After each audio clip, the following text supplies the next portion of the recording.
Buenas noches, queridos colegas. Muchas gracias por estar participando en esta ponencia en el cual quiero abrir luces a todas las dudas que ustedes tienen y también orientar a los nuevos jóvenes que se están dedicando a esta materia.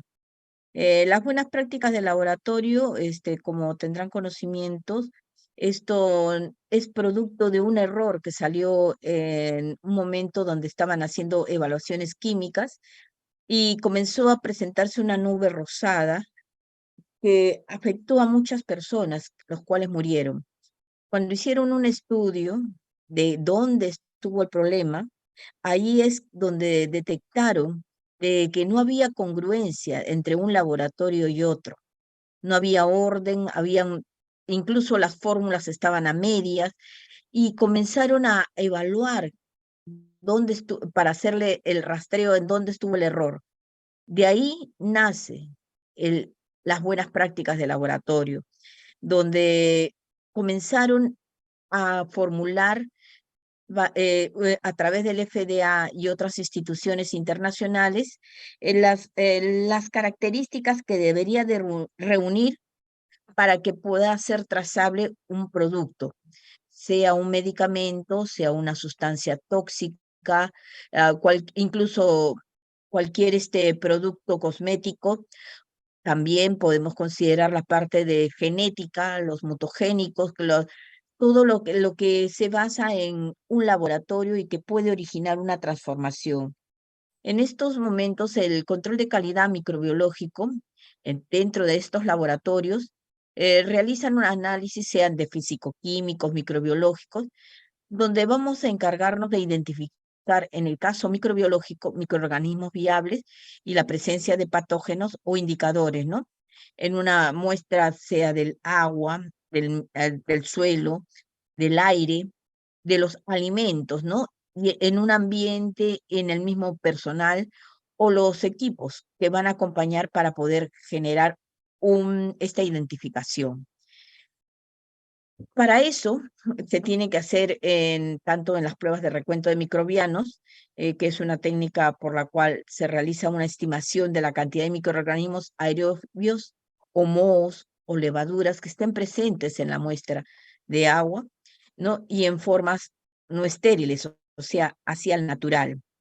En esta prueba se va a realizar a través de materias primas en los alimentos, por decir, cuando uno va a hacer una papa a la huancaína, que igual sería la materia prima.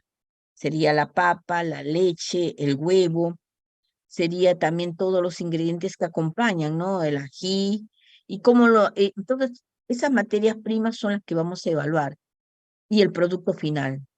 Así, cuando hay una contaminación o alimenticia, entonces nosotros tenemos que hacer la rastreabilidad de todo este proceso y nos basamos desde la materia prima, evaluar uno por uno para ver cuál es la causante.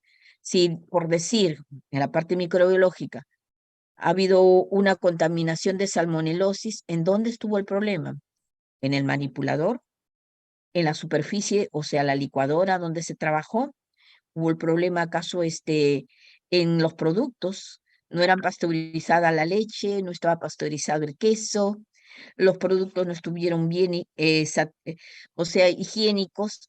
Y todos estos conjuntos van a producir, esa evaluación nos va a permitir a nosotros identificar cuál fue el causante, ¿no? Entonces, estas son pruebas que se realizan, ¿no? Por eso dice materias primas, productos en procesos y productos terminados, donde nos va a permitir garantizar al consumidor la calidad, sea microbiológica, de unos productos, ¿no? Para evaluar en la parte de buenas prácticas, se tiene que ubicar a un conjunto de factores que estos factores van a permitir dar un resultado confiable, ¿no? Entonces, esto es en un proceso, en la introducción de una calidad total. ¿Por qué? Porque no solamente engloba a los analistas, sino también a los supervisores y a los directivos, existiendo un compromiso, ¿no? Tienen que comprometerse en que van a tratar de que estos sistema avance en los directivos con la parte económica, que les den las facilidades con de los requerimientos, los supervisores, visualizando que cuáles son los requerimientos, sean de los em, con respecto al personal, ¿no? Mejorar la calidad, la capacitación, también ver las necesidades de reactivos, materiales, qué insumos, qué equipos le deben de darse mantenimientos, las calibraciones. A través de los supervisores ellos reciben, eh, transmiten a los directivos, pero también los analistas tienen que detectar dónde hay errores. Por ejemplo, han visto que en una incubadora la temperatura no es lo que registraba para el método y está fuera de control. Entonces, avisar con tiempo para que se dé o bien un mantenimiento y después de dar mantenimiento al equipo, calibrarlo de nuevo y ver en dónde está el punto crítico, ¿no? No solamente esa sería una acción mediata, pero en dónde está la corrección. O sea, tenemos que ver cuál fue la fuente. Fue a lo mejor la misma, hubo un apagón. Cuando ingresa de nuevo la corriente, hay una descarga, un choque eléctrico que dispara la temperatura, o a lo mejor el equipo ya está obsoleto, ya tiene más de 10 años, ya está antiguo y y ya pues ya está presentando fallas y necesita renovarse. Ese hay que hacer un análisis de lo que pasó, no solamente corregirlo, sino dónde está la causa para darle mayor énfasis en en la calidad del proceso. Los principios de buenas prácticas de laboratorio vienen a ser un conjunto de reglas, de procedimientos operacionales y prácticas establecidas, promulgadas por determinados organismos internacionales. Aquí tenemos, por ejemplo, la Organización Económica de Cooperación y la parte del control del medio ambiente, o si no, también el FDA, ¿no? Que es la Administración de Drogas y Alimentos. También tenemos que esto se considera que es obligatorio, ¿no? El cumplimiento para asegurar la calidad, la integridad, tanto de los datos producidos, como los hemos dicho, y en determinados tipos de investigaciones o estudios. Es básico, ¿no? Porque a veces antiguamente se descubrían cosas, pero no había cómo determinar cómo lo hiciste. Entonces, si no tengo los datos claros para que si yo me muero, alguien lo continúe, no vamos a poder mejorar. ¿Será eso la causa de que ustedes han visto que de un siglo a otro la ciencia ha avanzado un montón? Porque lo primero, los registros tienen que ser trazables. Y lo que yo genero ahora lo puede hacer en la China, lo pueden hacer en Rusia, lo puede hacer Estados Unidos. Todos hablamos el mismo idioma y trabajamos igual, entonces hay reproducibilidad del trabajo, ¿no? Esto es la parte de la investigación que estamos generando. Las definiciones, según cada institución de lo que es buenas prácticas de laboratorio, varía. La OCDE nos habla que las buenas prácticas de laboratorio es un proceso, no es todo un proceso de organización. Cuando hablamos de organización, hablamos de la parte del profesional, de la parte de ayuda también económica, de la calidad, la capacitación del personal, los materiales a aplicarse, los equipos que son de calidad y también las condiciones técnicas bajo las cuales los estudios del laboratorio se han planificado, ¿no? Las condiciones técnicas, digamos, estamos viendo métodos que se pueden reproducir, no métodos que me falta un reactivo, que no está completo, que está escaso o no, sino métodos que me reúnan las condiciones para poder yo dar la continuidad del servicio, ¿no? Y también que se tiene que planificar, o sea, no se puede improvisar. Eso es una parte muy importante en todo este proceso, la planificación. Y esa planificación no solamente queda en el papel, sino que hay que ejecutarlo. Entonces tiene que ser realizado. Y a la parte de eso hay que controlarlo, hay que verificar que se cumpla, ¿no? Y que si hay algo, una desviación, corregirla. Y toda información tiene que estar registrada. Este registro a nosotros nos ayuda mucho para saber en qué punto me equivoqué o en qué punto hay que mejorar. Y tenemos que comunicarnos entre todos e informar, por ejemplo, como lo dije, lo del equipo, ¿no? Si un equipo está fuera, no marca la temperatura programada, hay que avisar. Si no se informa, otro puede entrar a hacer un trabajo y mantiene el mismo error. Entonces ahí puede haber fallas. Entonces por eso la comunicación es importante, ¿no? Por eso en la OAC te da otro enfoque, ¿no? La OAC también menciona que las buenas prácticas del laboratorio son un conjunto de reglas, ¿no? Son procedimientos operativos que ya están escritos, y prácticas establecidas por una determinada organización, ¿no?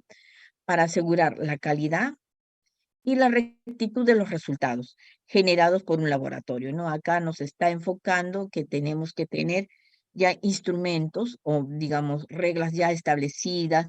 Por ejemplo, como cuando ingresas tú a un laboratorio, si es una persona, tienes que protegerte, te pones un mandil. Si es un ambiente de más riesgo de otro nivel, hasta te pones lentes, ¿no? Lentes, guantes, te pones te proteges en la parte de bioseguridad. También esa es una regla. También qué hacer si es que se derrama una sustancia altamente virulenta, ¿no? De acuerdo al nivel de riesgo, es la forma como uno va a actuar. Entonces, estas reglas también se dan. Procedimientos operativos, cómo trabajar en un ensayo, o si no, también prácticos, ¿no? Establecidos, ¿no? Dentro de las mismas actividades que uno genera, ¿no? Cada uno va a variar según, no es lo mismo trabajar en un bioterio que trabajar en una sustancia donde preparan cosméticos sustancias químicas como la parte de farmacéutica, como un laboratorio, digamos, de ambiental o un laboratorio clínico. Entonces, cada regla es de acuerdo al lugar donde se desarrolla la actividad. También EPA también nos determina que el término se usa para procedimientos que, mientras no son requeridos específicamente por los reglamentos, son considerados como buenas prácticas de laboratorio para asegurar la calidad. En cambio, en los otros, en la parte de lo que son las ISOs, una norma que se quiere acreditar o certificar dice debe, o sea, el debe ya es mandatorio, pero el debería también lo incluye esa palabra dentro de las actividades de buenas prácticas del laboratorio. El ENAC, ¿no? Es un organismo de control que permite, que evalúa, ¿no? Y a través de ellos certifican al respecto de los principios de la BPL en los estudios realizados a los productos, sean fitosanitarios, aditivos, para piensos y las sustancias químicas industriales, ¿no? Incluyendo, ¿no? Bebidas, ¿no? En las bebidas o los biocidas, perdón, incluyendo los biocidas, también los aditivos, los aromas, enzimas alimentarios y nuevos alimentos que se puedan generar, procesar, ¿no? También los coadyuvantes tecnológicos y dando así el cumplimiento a las directivas europeas que regulan esta actividad. Esto es en la parte de las definiciones, ¿no? Según cada institución lo enfoca de acuerdo a su actividad. En las BPL no se hayan normadas en varios países, ¿no? O sea, no es mandatorio, es decisión de la entidad, ¿no? Pero su cumplimiento nos da una seguridad, ¿no? Asegura una veracidad de sus resultados, porque estos se basan en una planificación. Acuérdense, la palabra planificación es muy importante y lo usan todas para las ISOs, para acreditarse, todas. Y eso también está bien fundamentado y aclarado en la ISO 9001, ¿no? Y también establecen condiciones en las que se debe realizar, ¿no? O sea, por ejemplo, la estructura, la parte de infraestructura del ambiente, el flujo que debe ser según la actividad a generar, no solamente el ambiente, también las condiciones del trabajador, el profesional, qué condiciones debe requerir, qué experticia tiene que ver cómo se desenvuelve frente a un ensayo, que él si sabe si hubiera algún error, qué hacer. Los registros son básicos, como en tanto en las ISOs como en todos los procesos de BPL, los registros son básicos. Eso nos lleva a una historia de un proceso que ocurrió, y cuando hay un error se detecta a través de esos registros. O sea, la veracidad es importante. Esto sí, la veracidad nos va a dar a nosotros la confianza de un resultado que no, y si hubiera un error, hay que corregir. No es que hay que asustarse, que uno va a ser infalible, pero eso sí, no repetirlo.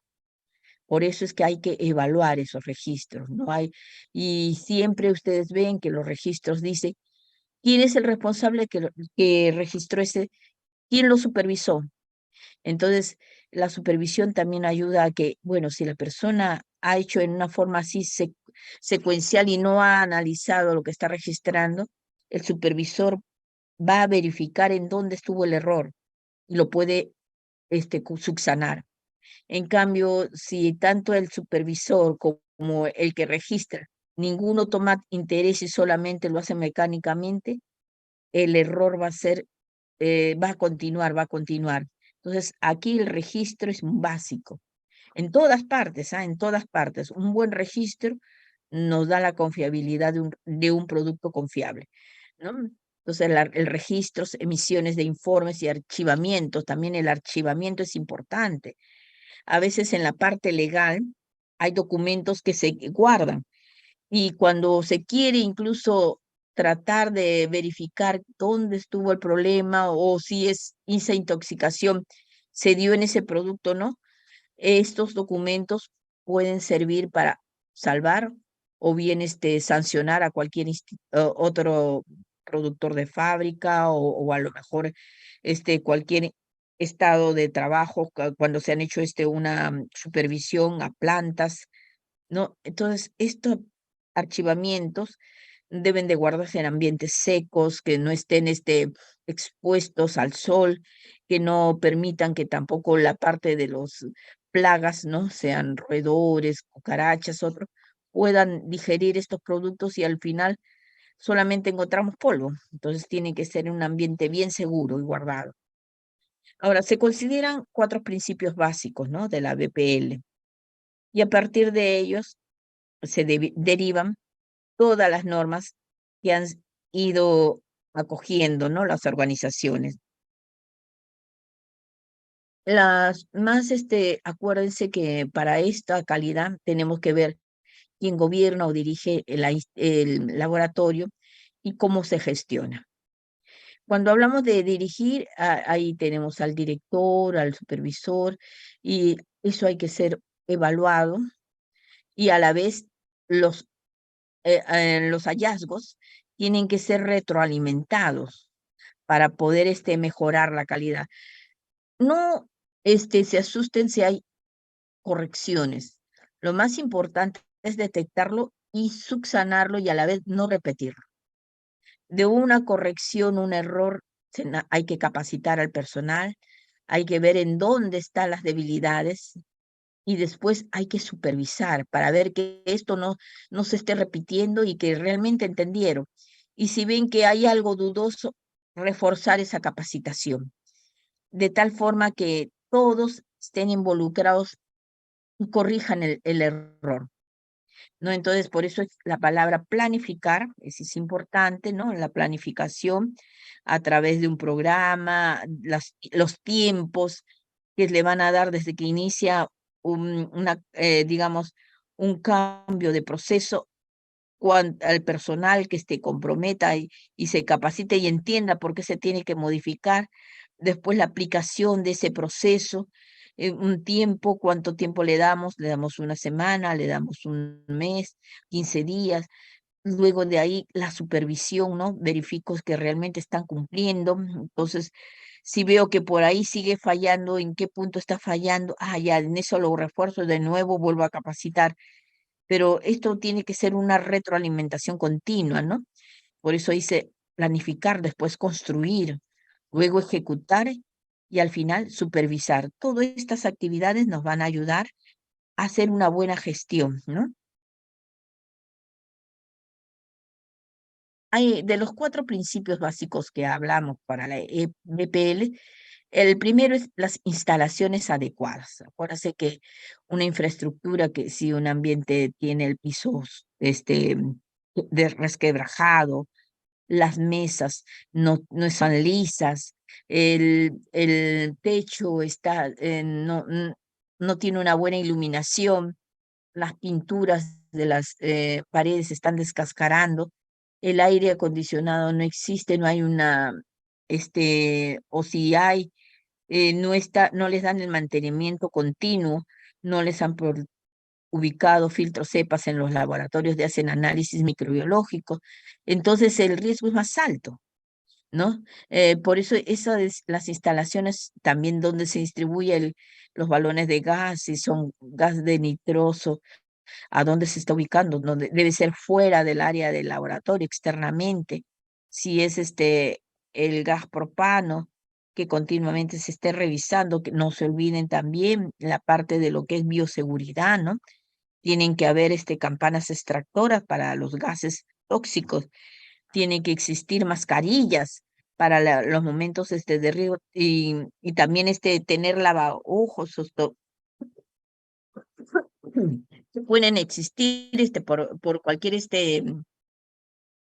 peligro en el proceso.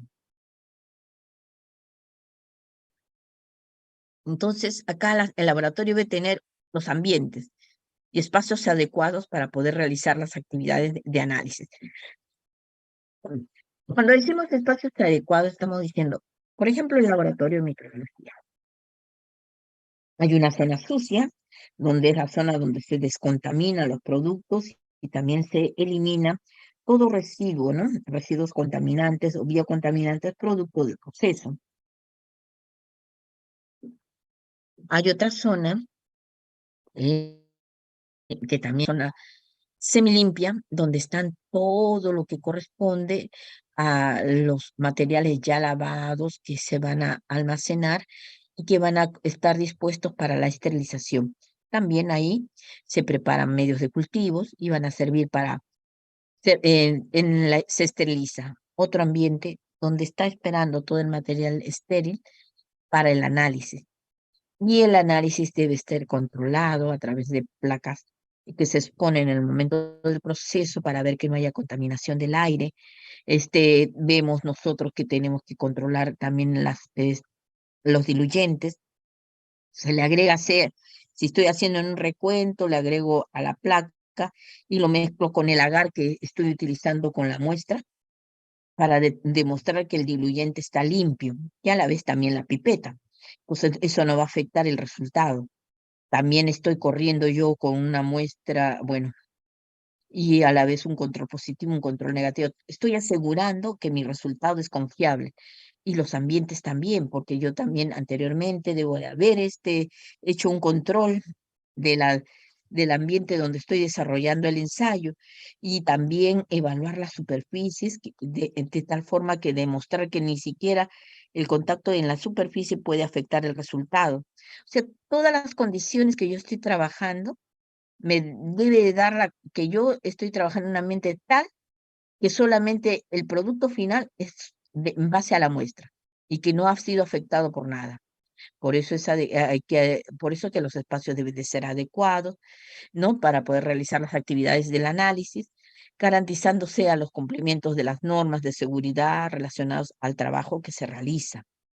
Ahora, también nos piden que, por lo que en el momento de diseñar los laboratorios, se debe considerar el propósito de cada ambiente, ¿no? Por decir, donde hay resección de muestras, entonces ¿qué es lo que tengo que tener en la zona de resección de muestras? Tengo que ver que tengo que tener primero mi refrigeradora, si es que van a estar esperando la muestra para que ingrese al laboratorio. ¿Qué más tengo que tener? Tengo que tener también congeladoras, porque no sé si los productos son congelados, son refrigerados, y por si acaso un anaquel, porque a lo mejor tampoco no necesita ni refrigeración, sino estar al ambiente. ¿Qué más debo de tener en mi recepción de muestras? Mi termómetro. ¿Por qué? ¿Por qué mi termómetro? Por la sencilla razón de que cuando ingresan un cooler, entre comillas, esa temperatura del contenedor debe ser entre 4 a 8 grados centígrados. Entonces yo verifico, sí está. Lo ideal sería que estos coolers traigan su propio termómetro y entonces solamente se abre y se visualiza de frente a la temperatura. Son diferentes formas de evaluar, ¿no? Otros tienen como eh, tienen como unas termocuplas, ¿no? Entonces solamente se coloca el electrodo y y se ve externamente, ¿no? Cuan- eh, con respecto a la temperatura y se puede controlar y verificar la confiabilidad de la muestra. Tenemos ¿qué más vamos a tener en nuestra recepción de muestra? Si es que yo tomo muestras, si hago, tengo que tener mis coolers, tengo que tener mis ice pack o los o packs gel, ¿no? Que reemplaza al hielo. Luego, ¿qué más debo de tener? Termómetros de cada equipo y depende de qué voy a hacer, qué muestreo de qué, muestreo alimentos, muestreo agua, qué tipo de muestreo estoy haciendo. De acuerdo a eso, son los materiales que yo debo de tener a la mano, ¿no? Entonces, y también si es que necesito, si es en alimentos, también debo de tener una balanza para determinar cuánto es el ingreso de muestra, ¿no? A veces, normalmente la muestra eh, tiene que pesar 10 veces la cantidad que voy a gastar en el ensayo. ¿Y por qué? Porque en el momento de ensayar, yo también homogenizo mi muestra y de ahí saco una porción representativa. Y de esa porción representativa es que desarrollo todo mi ensayo, ¿no? Bueno, hablamos de las instalaciones ya adecuadas. No se olviden que también en la parte de los ambientes se desinfectan también en la parte del aire a través de los eh, lámparas UV. Algunos ya no los consideran y otros por seguridad cuando trabajan con productos muy de alto riesgo es mejor hacerlo, ¿no? Le dan unos 15 minutos de exposición al ambiente antes de ingresar a hacer el ensayo y otros los dejan toda la noche encendidos para permitir que el ambiente se esterilice, el aire se esterilice. Muy aparte y que también trabajan con o sea, con aires acondicionados que es- tienen filtro de gas, ¿no? Pero mientras mayor seguridad es mejor, ¿no? La confiabilidad del resultado. También hablamos de personal calificado. Cuando estamos tocando el personal calificado, le hablamos no solo que primero que sea especialista en el tema. Segundo, que siempre esté actualizado, que lo estén capacitando continuamente, ¿no? Porque acá nos hablan que todos los usuarios de los ambientes, de los laboratorios, deben ser aptos en el desarrollo del procedimiento operacional estandarizado, ¿no? Y para ello se deben tener un programa de capacitación. Va de acuerdo a los ensayos, tienen que no se olviden que la capacitación, ahí tienen que ver tanto la parte de lo que es los métodos de ensayos, la parte de bioseguridad, tienen que considerar también lo que son las DPLs, ¿no? Si generan muestreos, también debe capacitarlos o reforzarlos con nuevas metodologías o las metodologías rutinarias. Siempre es bueno que el de mayor conocimiento brinde esa experiencia, bagaje de experiencia de los nuevos y la inducción es importante.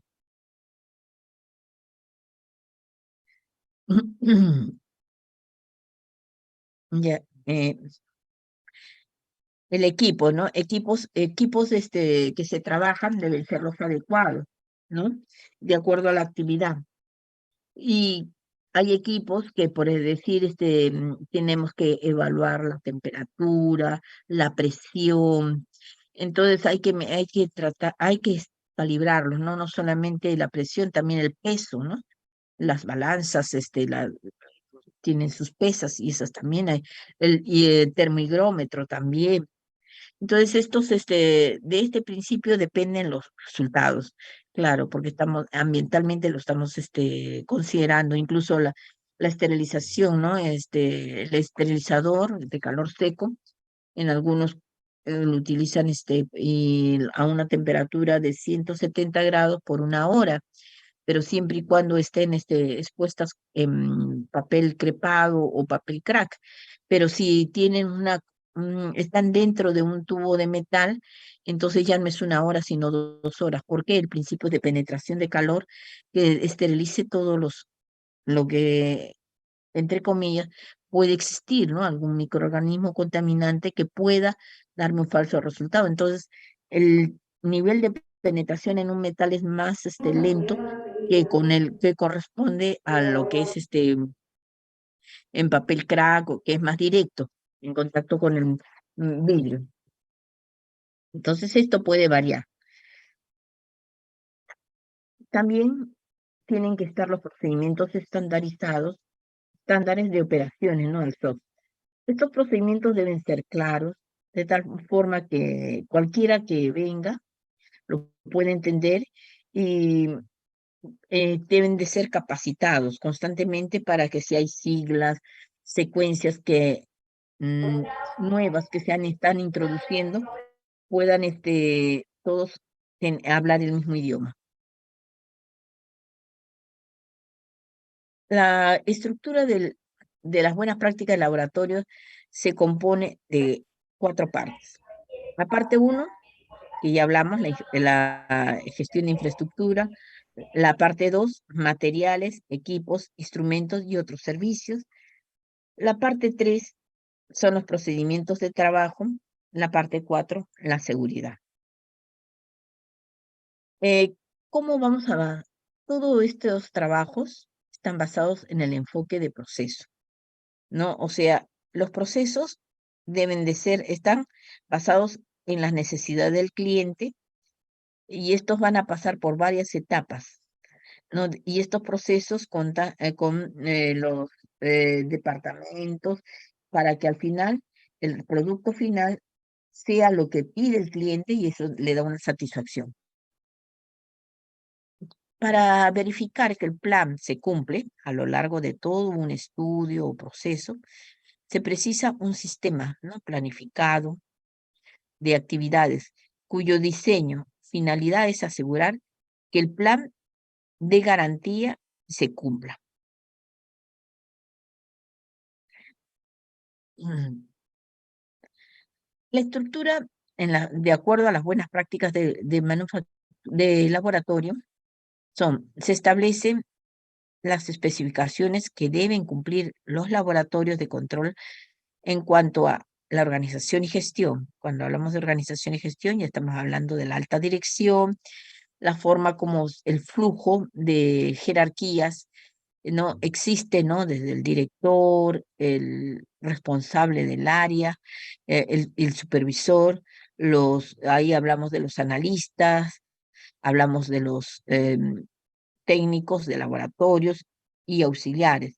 Y la gestión viene a ser cómo se gestiona para que este trabajo cumpla. Por ejemplo, que tienen que tener en la parte de materiales y reactivos, tienen que tener todo lo que corresponde a las calibraciones de equipo, las capacitaciones, cuando aplican nuevas metodologías, tienen que tener todos los materiales que se necesita y el personal debe estar bien calificado, ¿no? El segundo, estamos hablando de sistemas de calidad. Ahí cuando hablamos del sistema de calidad, esto puede variar, la ISO 9001, lo que más exige son los registros y está viendo el proceso, la satisfacción del cliente, ¿no? Está considerando también cómo va el flujo y los riesgos que existiera en estos procesos, ¿no? Después tenemos control de documentos, como ya hemos indicado, que un archivador donde se archiva es básico, porque esto puede permitir hacer la repetitividad en el tiempo. Puede haber pasado 2 años, 3 años, y nosotros podemos demostrar que se hizo bien, ¿no? Entonces, y los documentos no deben de estar siempre supervisados por un responsable, el cual asume la responsabilidad de que el proceso se hizo bien. Los registros deben ser claros, veraces, no deben de tener borrones y si hubiera un corrector o algo, tienen que firmar al costado de la persona que hizo la corrección. Los equipos con que se procesan los datos, sean a computadoras, mm, eh, sean registrados y sean verificados que no hay error. Por ejemplo, el Excel siempre hay que estarlo validando, a pesar que día a día se está mejorando la calidad del programa, pero siempre hay que darse el tiempo de verificar que el resultado es confiable. La capacitación del personal es la base, la columna vertebral de toda esta gestión, ¿no? Acá el personal tiene que tener todo el conocimiento, tanto de la metodología, de la parte operacional de los métodos, ser la experticia de poder, si encuentra un error, corregirlo y demostrar su competencia, ¿no? En las actividades que el laboratorio genera. Las instalaciones, ya le hemos dicho que tiene que reunir condiciones ideales para que no permita una contaminación cruzada que nos dé un resultado no confiable. Estas instalaciones deben de dar la seguridad de que nos va a brindar un ambiente ideal para el desarrollo de estas actividades, estos análisis, ¿no? Y los requisitos que deben de cumplir los equipos, eso sí tienen que decir. Estos requisitos del equipo está asociado al método. Por ejemplo, el método te pide para coliformes termotolerantes, tienes que estar en un baño de agua o baño María a una temperatura de 44,5 más menos 0,2, es un ejemplo. Entonces, ¿cómo tú demuestras que está tu baño María en eso? Para eso, tiene que tener un termómetro, ese termómetro tiene que estar calibrado. Y yo anteriormente he pasado por proceso de mantenimiento a este equipo y a la vez también le he verificado que todo cumple, entonces ahora sí lo calibro. En ese momento, el laboratorio acreditado para calibración va a evaluar y verificar que sí, a la temperatura que declara el termómetro es realmente la temperatura de 44,5 o en su defecto. Dice 44,5 y estamos en 42,5, entonces tenemos que hacer una corrección. Se va a subir un poquito más, 2 grados más, y ya esa temperatura es 44,5, pero yo estoy leyendo 46,5. Entonces yo registro 46,5 y después hago la corrección. Eh, eh, y esto tiene que estar declarado en el certificado, en el registro, para que ustedes puedan más o menos determinar que el equipo está cumpliendo, ¿no? Y está funcionando de acuerdo a... Y si no, pues hay que ver dónde está para corregir la temperatura. Pero si se hace una corrección, de nuevo tienen que volver a calibrar. Por eso es que siempre se les pide que antes de calibrar cualquier equipo, primero denle el mantenimiento. Y al darle el mantenimiento habrán cualquier corrección o que pueda tratar de minimizar cualquier desviación. Después de eso, que ya hicieron la corrección, recién calibren. Mm. Acá esta es infraestructura, este es un laboratorio ideal, ¿no? Donde la distribución de las áreas de este laboratorio de microbiología, miren, acá también tienen están etiquetados cuando hay zonas de riesgo, ¿no? Que es un área restringida, donde no puede ingresar el personal, visitas, nada, sino solamente personal que se le ha dado esa confiabilidad para que esté en ese ambiente. Acá tenemos una zona de almacén, cuando le dicen droguerías, o sea, aquí se almacenan los reactivos, los medios de cultivo, ¿no? Después de ahí tenemos la oficina, esa oficina donde se recibe la información, se generan acá los registros, sean de equipos, las temperaturas, se generan también aquí los informes de ensayo que van a llegar afuera, ¿no? Entonces tienen sus computadoras que están y sus asientos que deben ser ergonómicos para que porque a veces pasan periodos largos, ¿no? Entonces, para que no se vayan a maltratar ni nada, ellos tienen que tener un ambiente ideal. Entonces, estos tienen que reunir esas condiciones, también esta zona donde ellos van a archivar, ¿no? Tienen aquí sus stands. El archivamiento depende de cada institución. Algunos lo hacen por 3 años y otros le dan de 5 a 20 años, según sea. Digamos, si es la parte de salud ocupacional, tiene que reunir un tiempo de almacenamiento de 20 años. Pero si es 5 años, normalmente para la parte judicial, ¿no? Y ya para lo que es servicios, ya es son solamente un tiempo de 3 años, porque cambian se acreditan, vuelven de nuevo a ser auditados cada 3 años, entonces ahí es donde ellos pueden renovar ya sus archivos. De luego de aquí tenemos una sala de preparación de la muestra, ¿no?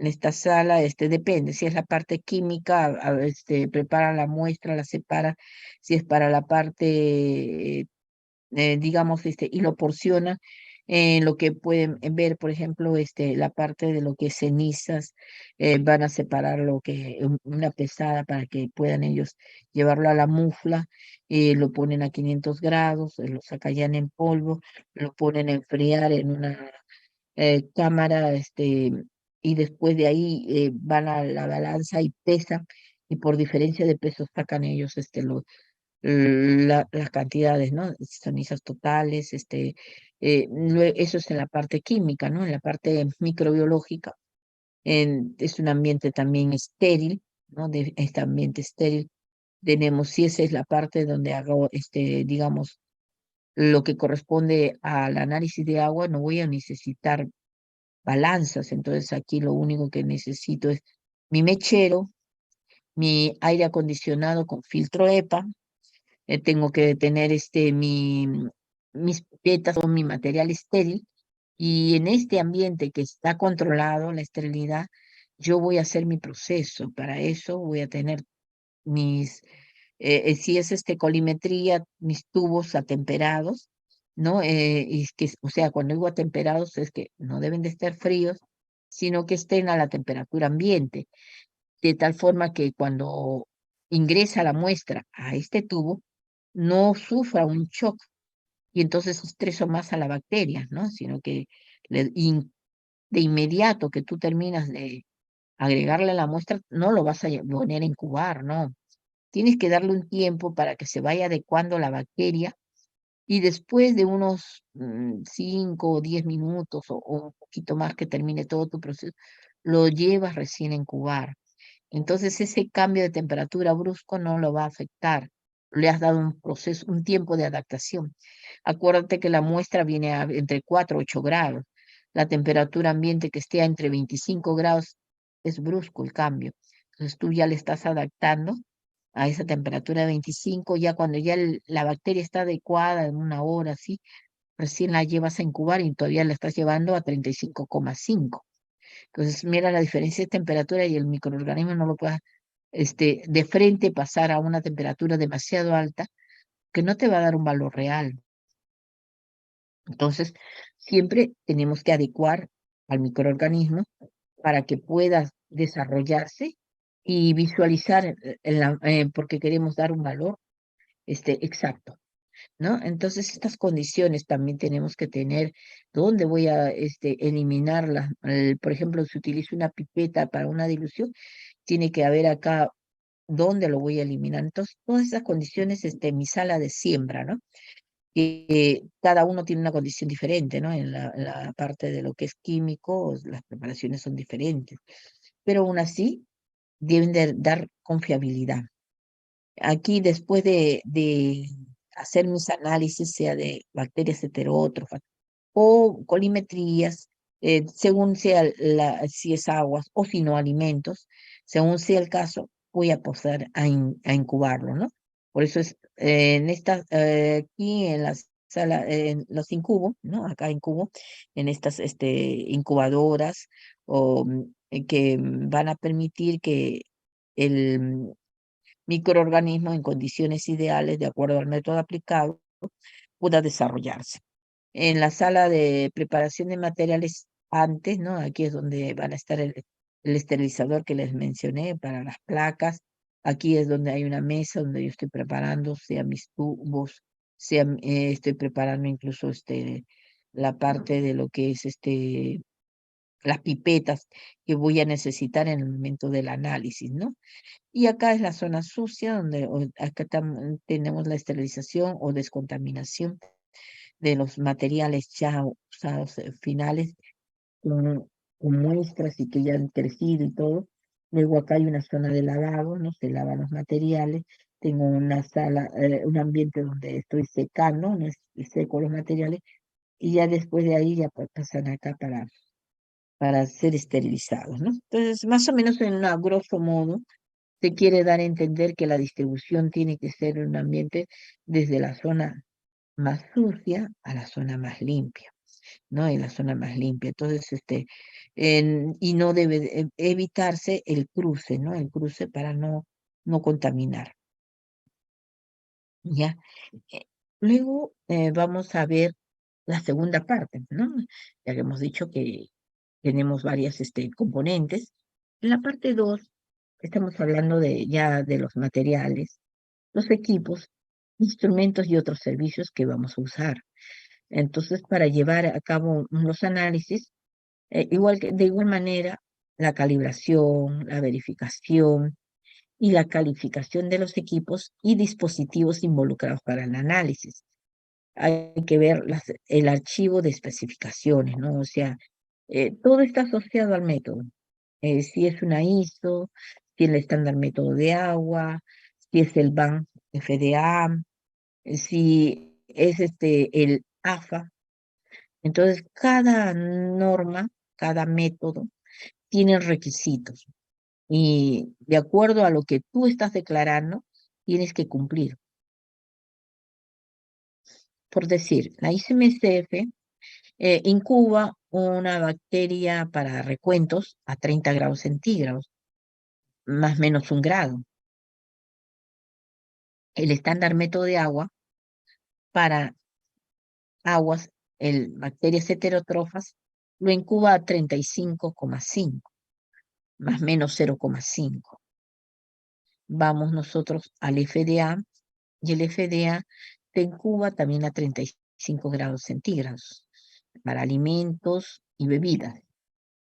Luego, nosotros vamos a, a otras normas internacionales como la FAO u otras, y depende de lo que declaren para que uno entonces la parte de las calibraciones y especificaciones está asociada al método. Todo gira alrededor del método a aplicar. Los reactivos pueden variar, qué es lo que le pide incluso la norma técnica peruana, qué pide y qué pide el método, qué reactivos pueden ser grados químicos, pueden ser reactivos que son solamente para la parte industrial, y depende del tipo de reactivos que te pide la norma, o si no, te deja libre, no te aclara nada, entonces tú ya ves de acuerdo a tu criterio, qué vas a aplicar, ¿no? Los materiales de referencia son básicos. A veces no le damos importancia, pero esta es la fuente para verificar que tú estás cumpliendo bien con tu proceso y a la vez asegurar los resultados, ¿no? Eso es importante. La parte microbiológica, como siempre, el detalle, la parte de materiales de referencia, nosotros estamos hablando de cepas, patrones, que van asociados al ensayo a trabajar. Un control positivo, si yo estoy, por ejemplo, ahorita evaluando coliformes totales, ¿no? Entonces yo en mi control positivo sería un E. coli, puede ser un Enterobacter, y mi control negativo puede ser un gran positivo, por ejemplo, un estáfilo que no debería de crecer, o bien depende, las características morfológicas no son iguales, ¿no? Y no te dan, algunos son lactosa negativo, otros son lactosa positivos en los coliformes. Estamos viendo que unos producen gas como, y otros no. Digamos, una salmonela no te va a producir gas, no te va a producir entonces tú tienes que hablar en ese control negativo dos características. Uno, como digamos el gran negativo, una salmonela, que es lactosa negativa y no presenta gas, eh, de glucosa, o bien, y en cambio estamos hablando de un Enterobacter o un E. coli, que eso sí es lactosa positivo y presenta gas. Entonces tú vas trabajando, y también puedes evaluar también en los controles negativos con un gran positivo como el estáfilo o la listeria, según sea las cepas. A veces son abiertos. Cuando te digo abiertos, porque no te está diciendo qué tipo de material de referencia vas a aplicar, pero siempre acuérdense que tiene que ser certificado, tienen que demostrar en qué nivel de generación existe, si estás en el segundo, tercer nivel, cuántos pases ha tenido, y eso te da el nivel de confianza o los tiempos de vida de este material de referencia, ¿no?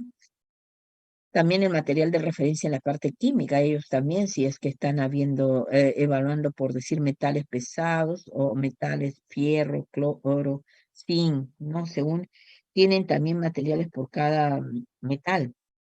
Se va gastando en el tiempo, ¿no? En las actividades. También tienen una fecha de vencimiento, y eso siempre tiene que ver, tanto en reactivos, en medios de cultivos, en material de referencia, siempre tiene una fecha de vencimiento, incluso también hasta en las calibraciones. No son eternas, esos pueden durar un año, pueden durar 3 meses, según el tipo de producto que se está trabajando, ¿no? Los materiales de referencia también se aplican a las pesas, que se conocen como pesas patronas. Entonces, las pesas, yo, ¿en dónde los aplico? Las aplico en mi balanza para demostrar tu veracidad, exactitud y precisión. Entonces, yo tengo que periódicamente, de acuerdo a mi programa, puedo ser que yo estoy evaluando la balanza cada vez que se use. ¿Por qué?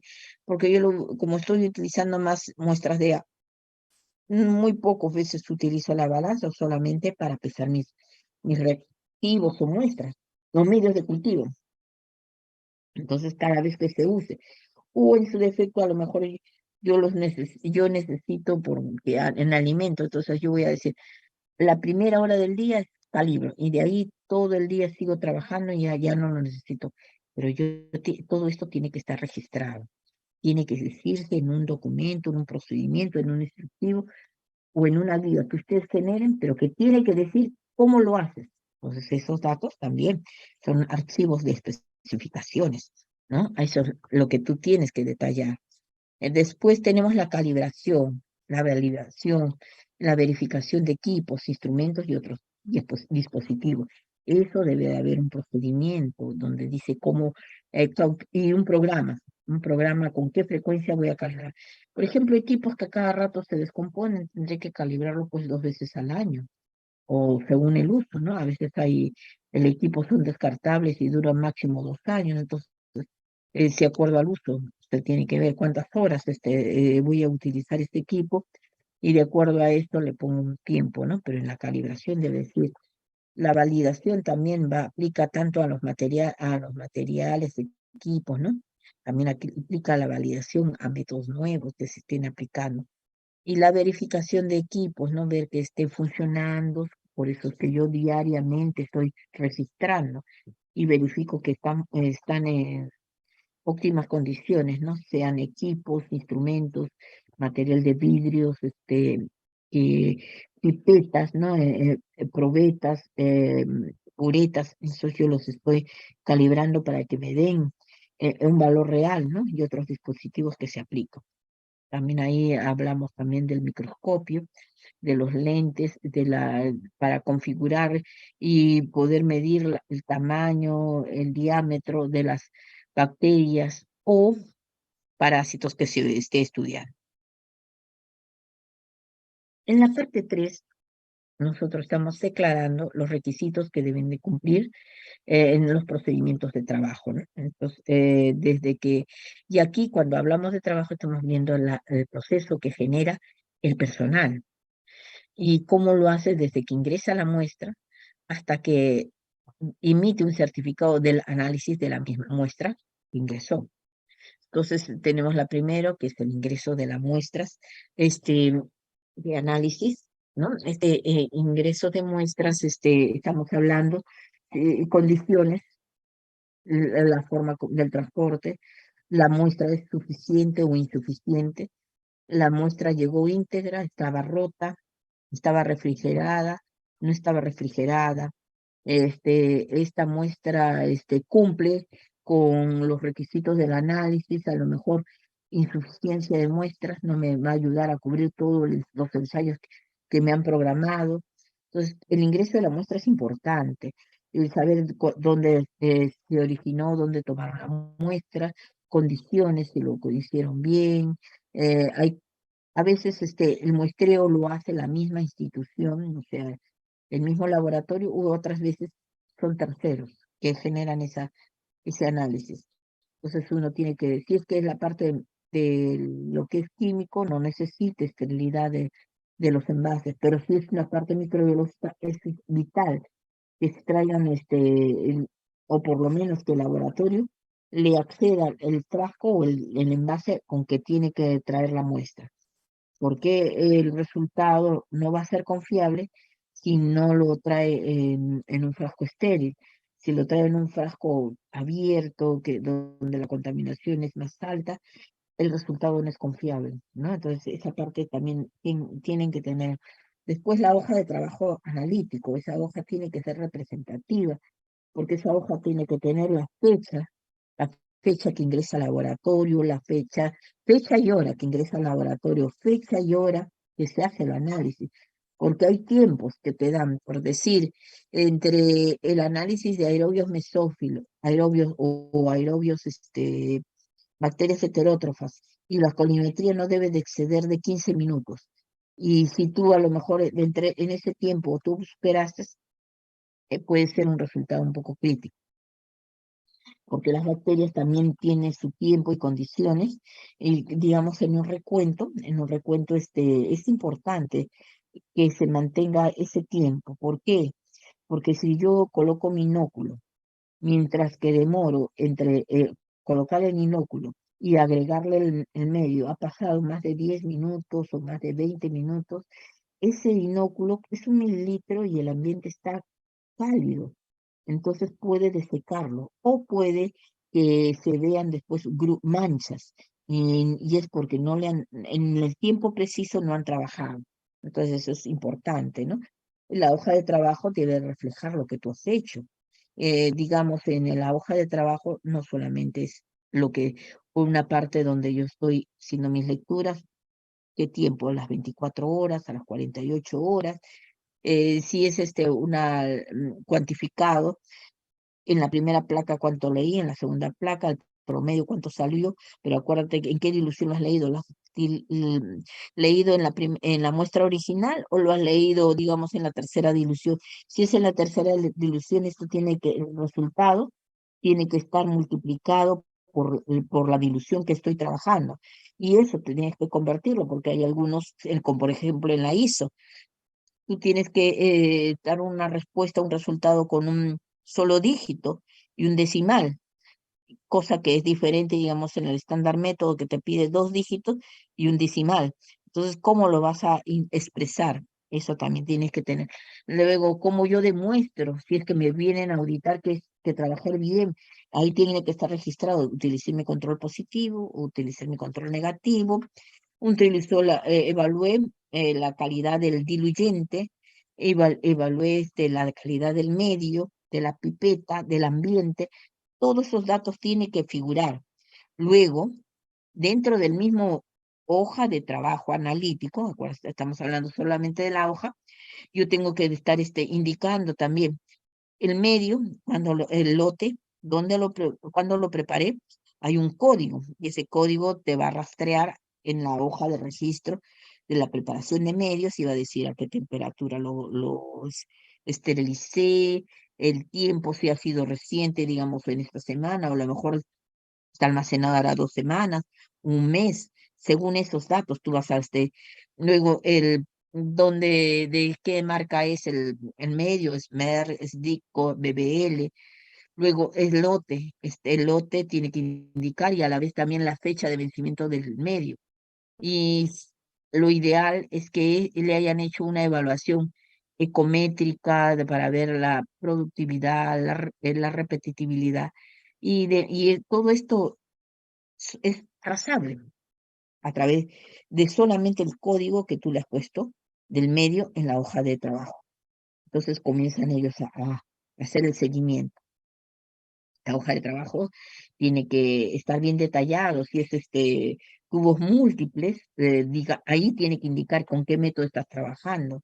En esta hoja de trabajo tiene que, al finalizar el ensayo, quién es el responsable que hizo el análisis y quién lo supervisó. Ahí también tiene que ir la persona que lo supervisa y la fecha del término del ensayo, ¿no? Para ver si está cumpliendo con los requisitos. También la temperatura del equipo que se hizo. Si no se pone qué temperatura, el código del equipo, y entonces el código del equipo van a ir al registro de temperatura y van a verificar si el día 21 a las 5 horas se generó este ensayo y ahí está el registro, la temperatura está estable, ya, y es un equipo calibrado. Entonces, todos esos datos, increíble, pero esa hoja de trabajo es básico de todo este proceso de demostrar o trazar en el espacio cómo se trabajó. El análisis también, por ejemplo, si yo tengo una muestra de agua potable, y entonces yo mi resultado en bacterias heterótrofas me salió 0. Ah, excelente. Es agua potable, república, está cumpliendo, es excelente. Pero a lo mejor no ocurre eso. Entonces, me está dando a mí un valor superior a 500 unidades formadoras de colonia. ¿Qué ocurrió? Entonces, ahí tengo que investigar. En la hoja de inspección, a lo mejor no era de República, sí, el agua, pero yo no lo he tomado del caño, yo lo he tomado de digamos, esos envases Sansón, ¿no? Son recipientes grandes que tienen una capacidad de 60 litros, y de ahí lo he tomado, pero viene de la República, pero no estaba en el caño, sino estaba a lo mejor ese envase estaba sucio, la tapa no estaba abierta, no reúne las condiciones de higiene o esterilidad. Entonces, es parte de esa evaluación que uno tiene que hacer. A lo mejor lo tomé en un lugar donde corría un viento fuerte y la tierra de la zona incrementó y no me dio un valor real. También eso puede ser. Por eso es parte de ese análisis. Uno no, y después la evaluación de los resultados de ensayo, ¿no? A veces cuando el ensayo no es muy confiable, se repite el análisis. Si es hay coherencia en el resultado con obtenido, con la forma de la toma de muestra, entonces se da por finalizado el proceso. Em, Los tipos de muestra, según el estado físico, pueden ser sólidos. Cuando decimos sólidos, puede ser una muestra, digamos, hielo, estamos considerando que es un producto sólido. También puede ser carnes, digamos, verduras, frutas. También pueden ser muestras líquidas, ¿no? Hemos dicho agua, jugo, refrescos. O puede ser, bueno, gaseoso, ¿no? Gaseoso es, digamos, cuando el agua, ¿no? El agua se está descongelando y en la forma de vapor se encuentra, ¿no? Entonces pueden haber factores esta muestra puede ser homogénea, o sea, cuando saco esta muestra es igual, digamos, la leche, en base de leche es igual, como también puede ser heterogénea. ¿Por qué? Porque, por ejemplo, cuando un plato de comida, ustedes van a mostrar un plato de comida, ¿qué es lo que tiene un plato de comida? Normalmente acá nos acostumbramos a consumir arroz, le puede tener alverjita, le pueden haber echado el choclo, zanahoria, le pueden haber agregado carne, papa o otros aderezos. Entonces, ¿es homogéneo? No, no lo es, porque hay una diversidad de productos. ¿Es heterogénea? Sí, lo es heterogénea. Y cuando ustedes muestran, tienen que muestrar uno de cada elemento que mencionaba. No solamente se van a dedicar al arrocito o se van a dedicar a la carne, no. Es un muestreo y el muestreo tiene que ser completo. Así me va a permitir a mí reflejar lo que la muestra me indica. ¿Ya? Entonces tiene que ser uno de cada de los elementos encontrados.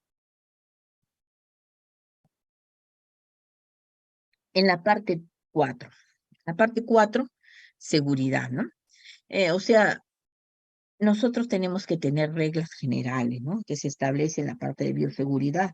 Y esto van a permitir el uso tanto de equipos, instrumentos eléctricos, materiales de medida y auxiliares, ¿no?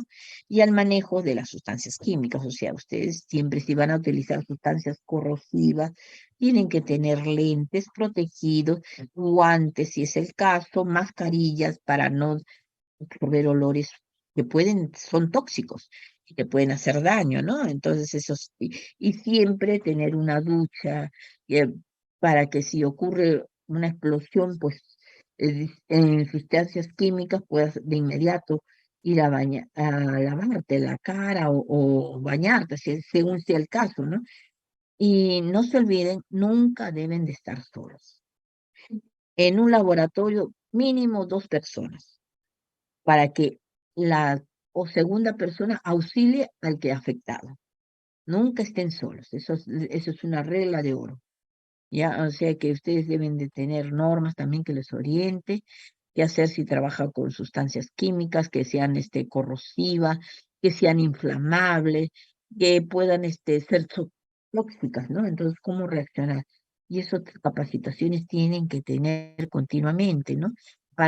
Porque la mente es frágil y cuando uno está nervioso, hasta se olvida de las cosas. ¿Qué hago?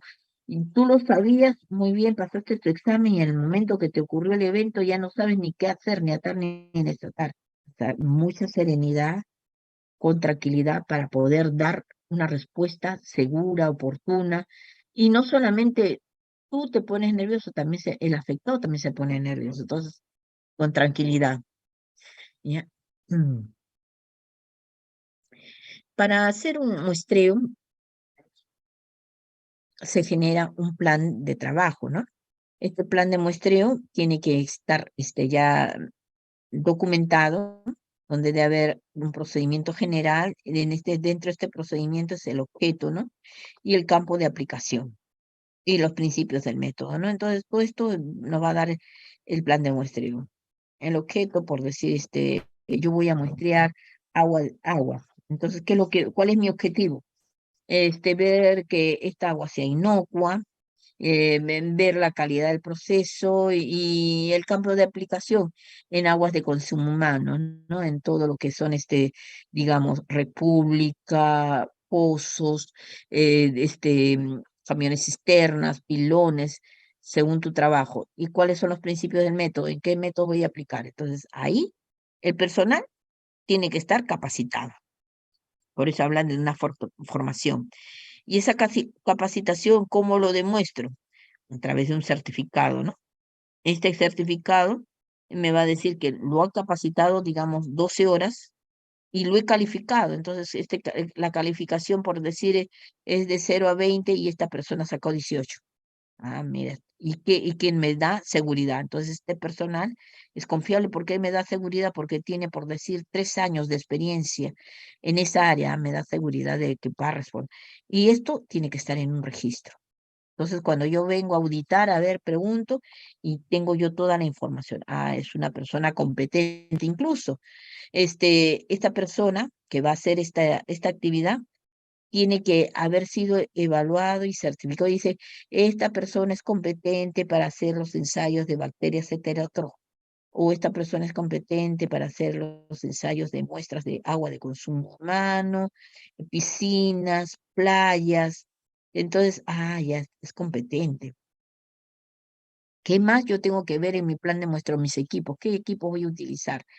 La calibración, calibro todos mis equipos, si son termómetros, si son balanzas, estos equipos, si en la parte de buretas, pipetas, también las voy a calibrar. Hago, ¿con qué frecuencia lo voy a calibrar? Anual, mensual. Después tengo las verificaciones son mensuales, trimestrales. ¿Con qué frecuencia hago el mantenimiento? Normalmente una vez al año, dos veces al año, según el equipo, si el equipo es viejito o no.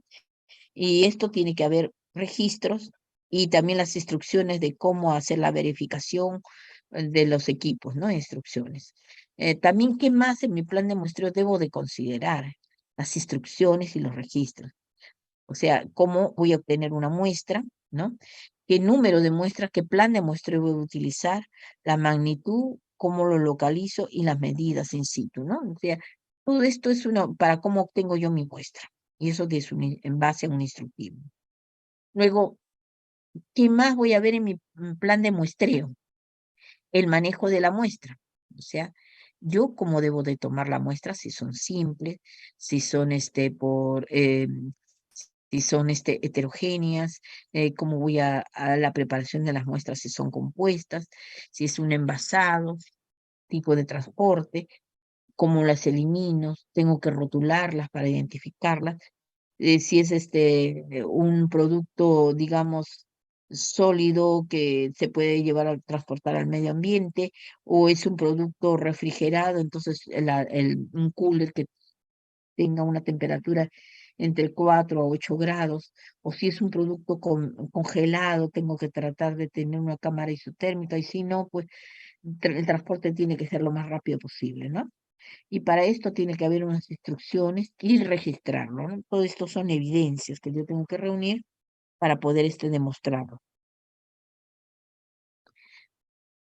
Luego, los equipos y materiales de muestreo que yo tengo que utilizar. En la parte de lo que es mm, Angelita te llamo. Los equipos y materiales de muestreo, ¿no? Normalmente cuando es microbiológico o químico también, tiene que tener equipos que protejan, eh, me protegen tanto a mí como a la muestra. O sea, como ustedes saben, uno camina por diferentes lugares y puede, pues, traer consigo otros elementos que pueden afectar el resultado. Entonces, para eso yo me coloco mi mandil, mi protector o toca, ¿no? Estos gorros, tu mascarilla y los guantes, ¿no? Los guantes también es importante, no las mascarillas, ahora que hemos estado en el problema de la pandemia, ¿no? Después también, sí, depende del el termómetro para medir la temperatura, los ice pack, ¿no? Para poder mantener en el cooler, la refrigeración, y depende de las pinzas, según si yo voy a sacar alimentos u otros, cucharas, plumillas, el protector, también los precintos donde voy a registrar y tipo de muestra, el lugar donde la muestra, la hora que tomo la muestra, ¿no? Pues si hay alimentos o en bolsas de polietileno de primer uso, o si son muestras líquidas, ¿no? Entonces puede ser en frascos, ¿no? De frascos ya estériles, y ahí agrego la muestra, ¿no? También no se olviden de colocar marcar, ¿no? Rotularlas y detallar lo que de dónde estoy tomando. Entonces, estos equipos y materiales que vamos a utilizar para nuestro muestreo. La recolección, manejo y preservación de las muestras, ¿no? El recolector de muestras son aplicables a aquellos laboratorios que recogen muestras. O sea, no es mandatorio que tú tomes la muestra, que tu laboratorio. Pero si tú lo declaras que vas a tomar muestras, tienes que reunir condiciones, ¿no? Entonces, son aplicables a aquellos laboratorios que recogen muestras, y el recolector debe estar capacitado, ser una persona de experiencia o que pueda resolver cualquier evento que se pueda presentar en procedimientos de muestreos asépticos, y en caso sea necesario, aprobado por la autoridad normativa apropiado o sus representantes designados, ¿no? Hay que también tener presente que el personal,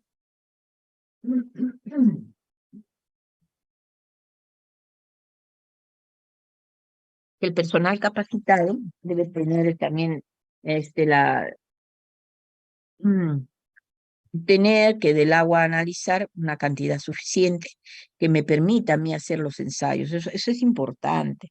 A veces somos muy, no nos damos cuenta y nos limitamos. Por decir, en agua de consumo humano, si es la parte de filtro de membrana, 100 mililitros es muy poco. Depende si es si lo voy a hacer diluciones.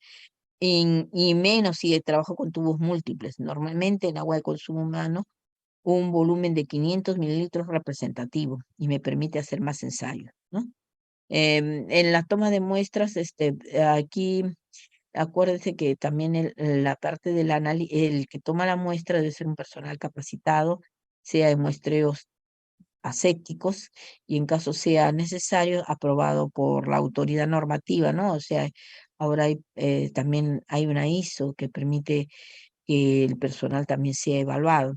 Y si no, internamente, como es un BPL, no es mandatorio de que una ISO lo haga, ¿no? Pero tú demostrar que sí, esta persona tiene experticia en el área, ¿no? Y que sea el muestreo sea algo más seguro. También las tomas de muestras, hay tres formas, tres tipos de muestras, ¿no? Las simples, o sea, unas que no tienen, que es homogénea, no las compuestas y las integradas. Llamamos con muestras simples, ¿no? Que se toman de un solo punto y que son homogéneas, ¿no? Y nos permiten para el análisis individual. Cuando hablamos de compuestas, en el caso de lo que corresponde a aguas, pues se toman muestras simples de diferentes puntos, ¿no? O del mismo punto, en diferentes tiempos, y se mezclan, ¿no? En este caso, esta mezcla se toma de un solo punto, pero en tiempos diferentes, no le decimos muestra compuesta. Y las integrales es la mezcla de las muestras simples, ¿no? Que hemos tomado en distintos puntos y recogidas al mismo tiempo. Y después la unifico en uno solo. Entonces, estas son muestras integradas, ¿no? Lo mismo es en alimentos y en otras condiciones. Acá estamos identificando, ¿no? La identificación de las muestras. Miren, ustedes van a ver acá equipos multiparámetros que voy a evaluar en el campo, ¿no? Para ver la conductividad, ver el pH, el colorímetro, la temperatura. Entonces, todos estos equipos nos ayudan para trabajos en campo, ¿no? Nosotros, ah, ya. También hay frascos para los análisis físico-químicos, ¿no? Acuérdense que físico-químico no necesitamos es que sean estériles, pero sí tienen que estar bien rotulados. Y estos tienen con taparroscas, ¿no? Y normalmente los análisis físico-químicos, la muestra debe ser de 1 litro, según sea el tipo de muestra que se quiera analizar, ¿no? Estos pueden ser, digamos, se transportan en un cooler. Algunos exigen que sean refrigerados, otros no. Otros que exigen que deben de estar fuera, no estar en contacto con la luz, y algunos les agregan preservantes.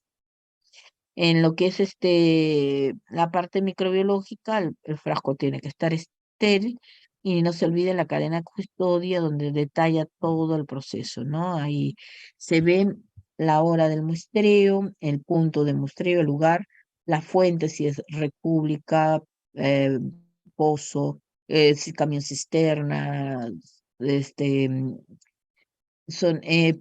donde lo he muestreado, el lugar, la vivienda, es un centro de salud, es digamos, la zona de los bomberos, en qué lugar, un mercado.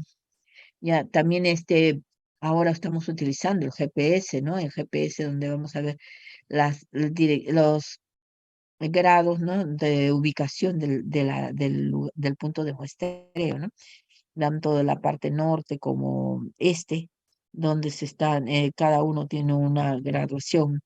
Luego, este agua corre las 24 horas del día, o a lo mejor solamente llega cada 2 horas, o sea, 2 horas en el día, no, entonces todos esos datos hay que poner, hay que incluir. Antes no lo incluíamos, ahora sí. Luego te está midiendo la conductividad, y eso se registra por campo.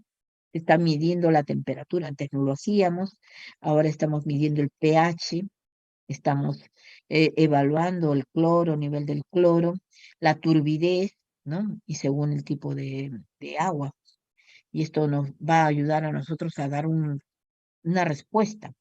Y luego, ya ¿qué es lo que quiero, no? La temperatura del cooler, si la muestra ha llegado intacta, y todo esto tiene que estar registrado en la famosa cadena de custodia.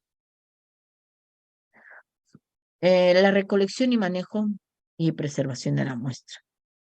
El muestreo, ¿no? Para las aguas potables, las muestras deben ser representativas del sistema de distribución del agua. Los grifos usados para el muestreo deben estar libres y aireados. Coladores, anexos de mangueras, mezcladores y dispositivos de purificación, ¿no?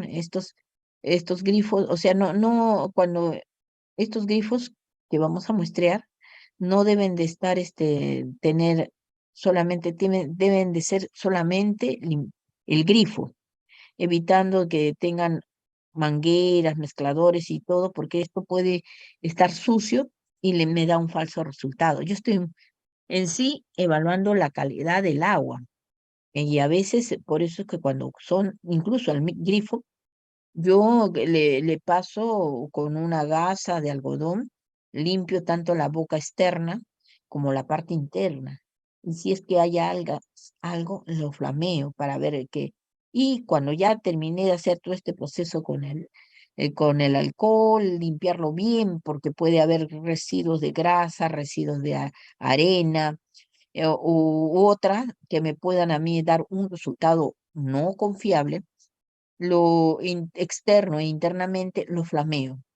Después de esto, de que está flameado, recién hago correr el agua, más o menos 1 minuto, con la finalidad de que si hubiera residuos, el agua la arrastra hacia afuera.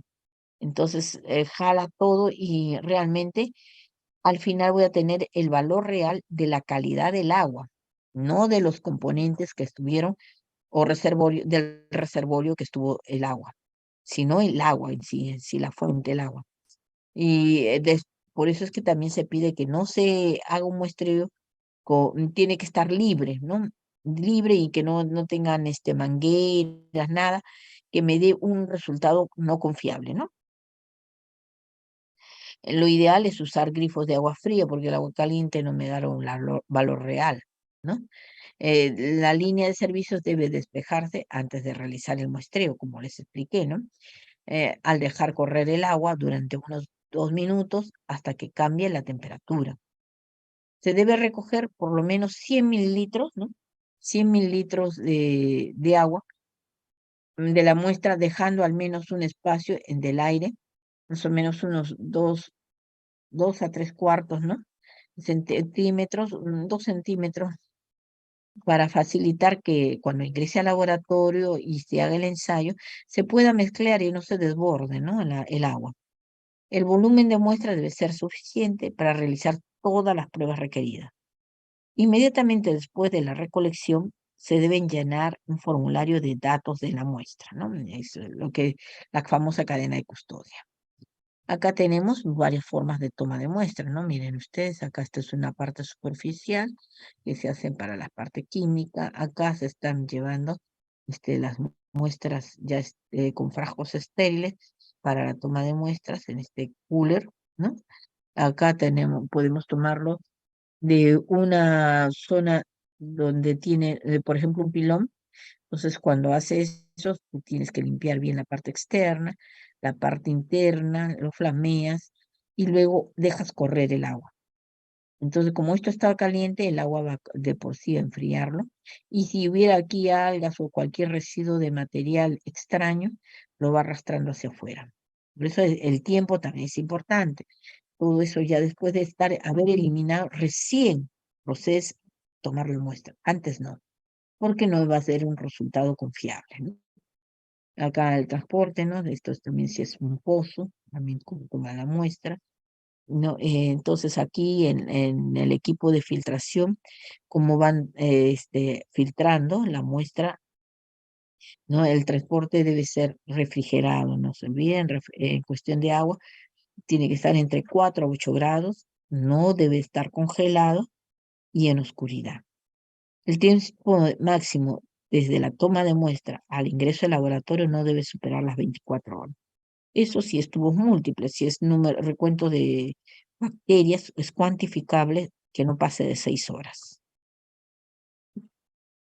Recolección, manejo y preservación de las muestras. La refrigeración de la muestra se recomienda que los muestreadores mantengan las muestras a una temperatura inferior a 10 grados centígrados, por eso es de 4 a 8 grados, durante el tránsito para el laboratorio. Las muestras de agua de fuente deben estar a menor de 10 grados centígrados. Las muestras deben mantenerse en oscuridad. ¿Por qué en oscuridad? Porque a veces la fotosíntesis, las algas pueden desarrollarse y mejor con luz. Y conservar un máximo de 24 horas siempre y cuando su temperatura haya sido 6 grados o menos. El manejo de las muestras y el tiempo de viaje. El tiempo de recolección de las muestras para iniciar el análisis de coliformes totales, coliformes fecales o termotolerantes o el E. coli en aguas potables no debe de exceder de 30 horas. Eso es por tubos múltiples. Y el tiempo de recolección de las muestras para el análisis de coliformes totales y coliformes fecales en el agua de fuente, ¿no? Aquí, y bacterias heterotróficas en el agua potable no debe de exceder de 8 horas, ¿no? Eso es con membrana filtrantes. Todas muestras recibidas en el laboratorio deben analizarse el mismo día en que fueron recibidas. Ahora, si el laboratorio por X factores, ¿no? Tiene mucha carga o recibe la muestra al final del día, la muestra puede refrigerarse de la noche a la mañana, siempre que el análisis se inicie 30 horas después de recogida la muestra, que no supere más. Acá el proceso analítico de una muestra, ¿no? Esta es una etapa de muestreo donde vamos a ver, este es un método de muestreo de acuerdo al protocolo de la ANA y el método de ensayo en campo, ¿no? Entonces, en este caso estamos muestreando un, un agua de mar, ¿no? Y aquí están evaluando la temperatura, están evaluando también otros componentes como es turbidez, eh, pH, y también estos en métodos que hacen a través de esos equipos de campo. Y también tenemos ensayos en laboratorio, ¿no? En cuestión de hacer los viales, ¿no? Y lo están pasando para hacer otros ensayos, sean ensayos químicos, microbiológicos, según sea el caso, ¿no? Pero eso ya lo hacen en un laboratorio en condiciones ideales, donde solamente el resultado obtenido es de las muestras. La estructura de las buenas prácticas de laboratorio en la parte 3, el procedimiento de trabajo. El procedimiento de trabajo se habla desde que ingresa la muestra y todo esto va a estar registrado, ¿no? En un formulario de datos de la muestra. Tiene que tener, este es el código o sea, del laboratorio, el código del laboratorio, las páginas y la fecha, ¿no? Entonces, este es el listado de requisitos de recepción de muestra. El ensayo, ¿no? Ensayo, eso que se ha obtenido en campo, ¿no? Cuánto de pH, temperatura, conductividad, si es esta parte físico-químico, el oxígeno disuelto. El tipo de envase, ¿no? Si es envase de plástico, de vidrio, cantidad mínima de la muestra que se espera, ¿no? Entonces aquí tenemos, por ejemplo, los básicos, la turbidez, que puede ser en envase de plástico o de vidrio. Cantidad mínima de muestra, 200 mililitros. Preservación y conservación desde la toma de muestra debe estar refrigerada a 4 grados centígrados, pero en oscuridad. Y el tiempo máximo para el transporte al laboratorio, 48 horas. Examen, esto es un examen físico-químico. Alcalinidad también puede ser en envases plásticos o de vidrio. Mínimo de muestra que yo necesito son 200 mililitros. Esta debe estar refrigerada, ya no me pide en oscuridad, a 4 grados centígrados.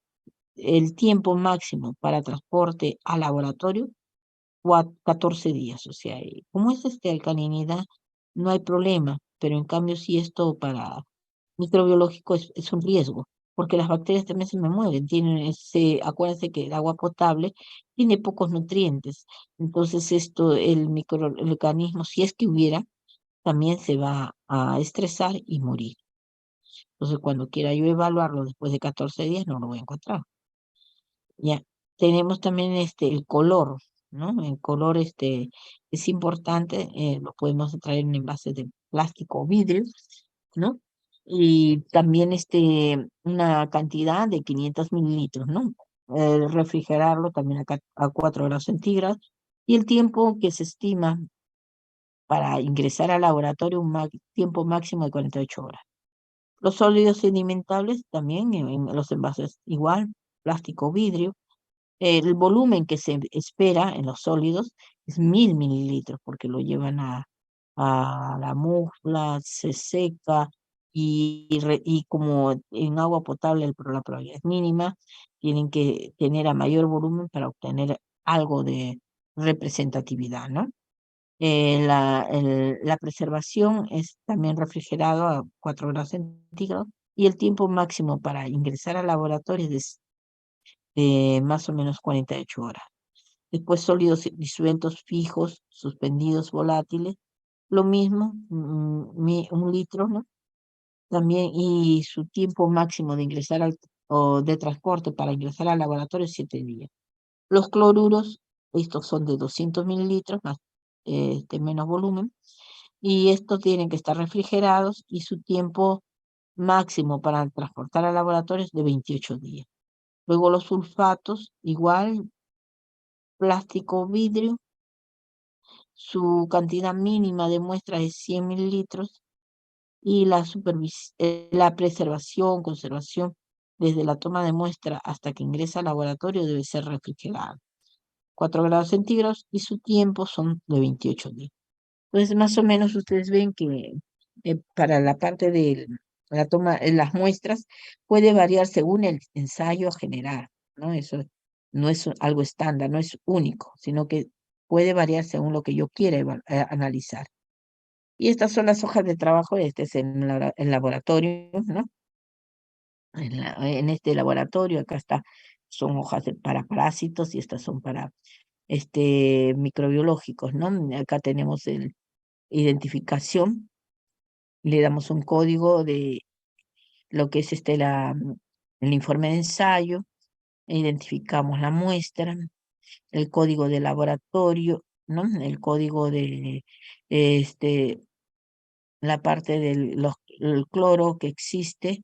Entonces acá la resección de la muestra y la hora, el inicio del ensayo y la hora, el reporte, la fecha que reporto y su hora. Y acá tengo, ¿no? La metodología, ¿no? Bacterias heterotróficas, la lectura de la primera placa, la segunda placa, la muestra original, -1, -2, hasta las ilusiones que yo genere. Y después de aquí, acá veo cómo es que he hecho mi proceso, ¿no? Obtuve 2 colores en la primera placa, la segunda también, 2 más 2 son 4, entre 2 son igual a 2. Entonces, y cuando lo leí, si empecé el 14, lo leo el 16. Ah, ya, entonces aquí, y entonces todos esos datos que se dicen también lo hemos hecho acá, también identificado la muestra y los resultados, en este caso salió negativo, no ha habido presencia de parásitos, ¿no? Los procedimientos de trabajo se hace desde el ingreso de la muestra, desde la hoja de trabajo analítico, y todo esto tiene que ser una validación de procesos, procedimientos analíticos, ensayos, evaluación de resultados de los ensayos, informes de análisis, contenidos del informe de análisis, certificado de análisis y la muestra retenida. Cuando hablamos del ingreso de las muestras, estamos hablando de la solicitud de análisis, el registro del etiquetado, si es correcto, ¿no? La inspección visual, las muestras que están ingresando, almacenamiento y la asignación para el análisis, ¿no? Ahí ya le doy un código para el informe y el código interno lo maneja cada laboratorio. La hoja de trabajo analítico, su propósito es reflejar todo el o registrar todo el proceso del análisis de acuerdo al método declarado, ¿no? Su uso, se ve el contenido, la selección y especificaciones de ser usadas y se archiva. La estructura, bueno, en la parte 3, el procedimiento de trabajo, ¿no? El análisis.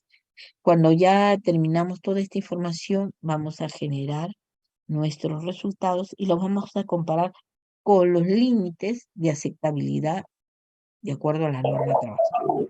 Y de acuerdo a eso, al cruzar esta información, vamos a obtener si el producto es apto o no apto para determinado ensayo. Ya. Entonces, ahora, después de la evaluación de los resultados, ¿no? Del procedimiento de trabajo, ¿no? Evaluación de los resultados de ensayos. Esto nos va a dar la garantía de la calidad de los resultados a través del índice de dispersión, que vamos a tener un valor que no sea inferior. El valor que se obtiene tiene que ser inferior a 3,84, ¿no? Esto es un valor obtenido estadísticamente y que vamos a ver el D cuadrado, ¿no? Se aceptan los valores que sean inferiores a estos y se rechazan los que estén superiores a estos. Cuando hablamos con duplicados, voy a bajar un par de panes. cuando, cuando hacemos el duplicado, se compara también el límite de serie 3,84, ¿no? Y se está comparando una placa que digamos, que viene a ser este resultado, ¿no? En este caso, acá tenemos el chi cuadrado, ¿no? 0,97, que es inferior a 3,84, por eso está acá. Igualito acá, en la otro resultado de duplicado me salió 0,04, inferior a 3,84. Pero en este caso, en el cuarto punto está fuera, porque el duplicado de las placas me dio 3,91, que es superior a 3,84. Entonces aquí se tiene que volver a verificar en dónde estuvo el error, cuál fue el problema. Tenemos también en la parte de los criterios de precisión un gráfico de límites de control, ¿no? Esto se hace prudencialmente cada 10 muestras y una vez al año. Entonces yo voy a coger los valores más altos o más bajos y de acuerdo a eso lo voy a trabajar con logaritmo de 10 y esta diferencia me van a dar el criterio de precisión, ¿no? Entonces el promedio viene a ser R, ¿no? El criterio de precisión es 3,91 y esto me da un valor de 0,1930. Este es mi criterio de precisión y con esto yo voy a trabajar cada vez que para generar esta curva, ¿no? Todo es la parte de aceptabilidad. Este está en la parte intermedia y lo que sale fuera de la línea roja está o sea, del límite de control superior, entonces está fuera de control. Luego, acá en la garantía de resultados tenemos también los controles de segundo nivel, ¿no? Para el mismo analista o para dos analistas. Para el mismo analista debe de haber una diferencia entre la primera y la segunda lectura de un 5% y para dos analistas diferentes, la diferencia entre ellos no debe superar al 10%. En controles de tercer nivel se realiza bajo responsabilidad de la organización del laboratorio y son supervisados por el responsable, ¿no? Pueden ser ensayos de aptitud o de uso de material de referencia certificado. Eh, ¿Alguna pregunta? Muchísimas gracias.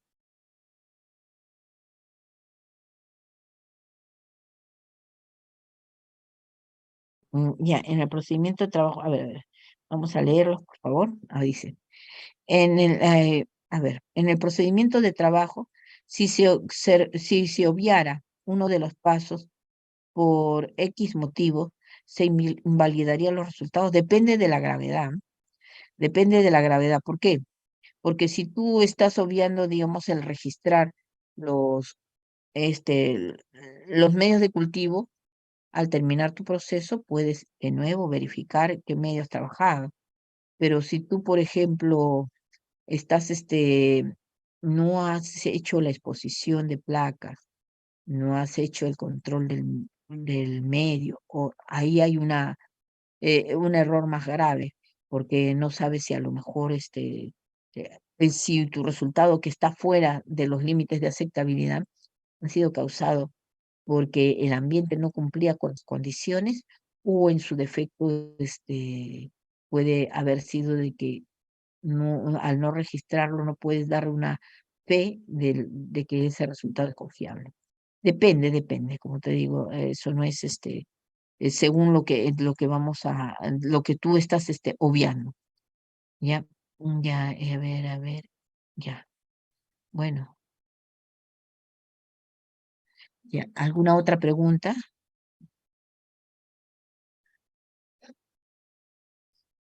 Acá dice, a ver, perdón, no te leo. A ver, buenas noches. A ver, Leslie, ¿qué decía Leslie que no le he leído? Perdón.